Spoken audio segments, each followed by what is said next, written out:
আগামী 14 অক্টোবর অনুষ্ঠিত হতে চলেছে দুর্গাপুজোর কার্নিভাল। বৃহস্পতিবার রায়গঞ্জের কর্ণজোড়ায় অবস্থিত জেলা শাসকের করণে অনুষ্ঠিত প্রশাসনিক বৈঠকে রাজ্য সরকারের অনুমতিক্রমে এই সিদ্ধান্ত নেয় উত্তর দিনাজপুর জেলা প্রশাসন। প্রশাসনিক বৈঠকটিতে উপস্থিত ছিলেন উত্তর দিনাজপুর জেলা শাসক অরবিন্দ কুমার মিনা, জেলা পরিষদের সভাধিপতি পম্পা পাল, রায়গঞ্জের বিধায়ক কৃষ্ণ কল্যাণী, মহকুমা শাসক কিংসুক মাইতি সহ জেলা ও পুলিশ প্রশাসনের আধিকারিকরা। আগামী 14 অক্টোবর গীতাঞ্জলি সিনেমার সামনে থেকে এই পুজো কার্নিভাল শুরু হয়ে রায়গঞ্জের রাজপথ পরিক্রমা করবে। আপাতত 16টি পুজো কমিটি এই কার্নিভালে অংশ নিচ্ছে বলে জানান সভাধিপতি পম্পা পাল। পূর্ব অভিজ্ঞতা থেকে শিক্ষা নিয়ে এই কর্মসূচিতে সমস্ত রকম সতর্কতা অবলম্বন করবে জেলা প্রশাসন বলে জানান তিনি। বাংলার মুখ্যমন্ত্রী মমতা বন্দ্যোপাধ্যায়ের উদ্যোগে প্রত্যেক বছর এবারও যে পুজো কার্নিভাল প্রত্যেকটি জেলায় জেলায় হয় এবং আমাদের 2024-এ 14ই অক্টোবর আমাদের পুজো কার্নিভালের ডেট হয়েছে এবং বাংলার মুখ্যমন্ত্রী মমতা বন্দ্যোপাধ্যায়ের উদ্যোগে মায়ের বিসর্জনের দুঃখের মাঝে একটা আনন্দের অনুভূতি আমরা লাভ করি এবং আমাদের উত্তর দিনাজপুর জেলায় গীতাঞ্জলি যে সিনেমা হল আছে তার সামনে আমাদের স্টেজ করা হয়।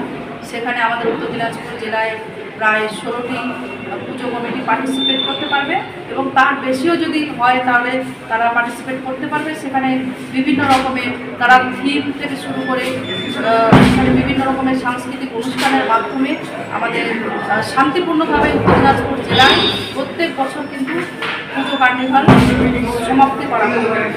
এখানে আজকে আমাদের ডিএম সাহেব, আমাদের এসপি সাহেব, ইসলামপুর এবং রায়গঞ্জ পিডি, আমাদের 4টি পৌরসভা রয়েছে, কালিয়াগঞ্জ, ডালখোলা, ইসলামপুর এবং রায়গঞ্জ সকল পৌরসভার চেয়ারম্যান সাহেবরা উপস্থিত ছিলেন, আমাদের এডিএম সাহেবরা উপস্থিত ছিলেন, আমাদের ডিআইসিও সাহেব উপস্থিত ছিলেন এবং আমাদের এমএলএ সাহেবরা উপস্থিত ছিলেন। সকলের উপস্থিতিতে আজকে আমরা এখানে একটা প্রশাসনিক বৈঠক করলাম যাতে শান্তিপূর্ণভাবেই যাতে এবছর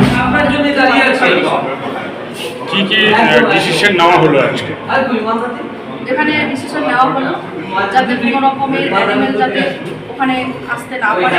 আপনারা সকলেই জানেন এর আগে একটা দুর্ঘটনা হয়েছিল আর গত বছরও কিন্তু দুটো সার এসে ঢুকে গেছিল। আমরা তার জন্য আমাদের রায়গঞ্জের চেয়ারম্যান সাহেবও বলেছেন আমরা সকলকে বাড়ি বাড়ি আমরা একটা অ্যানাউন্স করবো যাতে 4-5 দিন পুজোর যাতে অ্যানিমেলগুলো যাতে না ছাড়ে আর সেরকম যদি কোনো ঘটনা যাতে না ঘটে।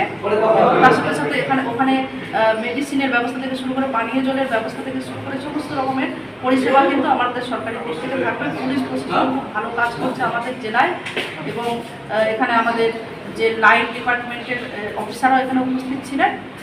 সকলে তাদের সমস্ত কিছু তুলে ধরেছেন কীভাবে তারা কাজ করবে আর আমাদের জেলায় প্রত্যেক বছরে শান্তিপূর্ণভাবেই পুজো কার্নিভাল সমাপ্ত হবে না।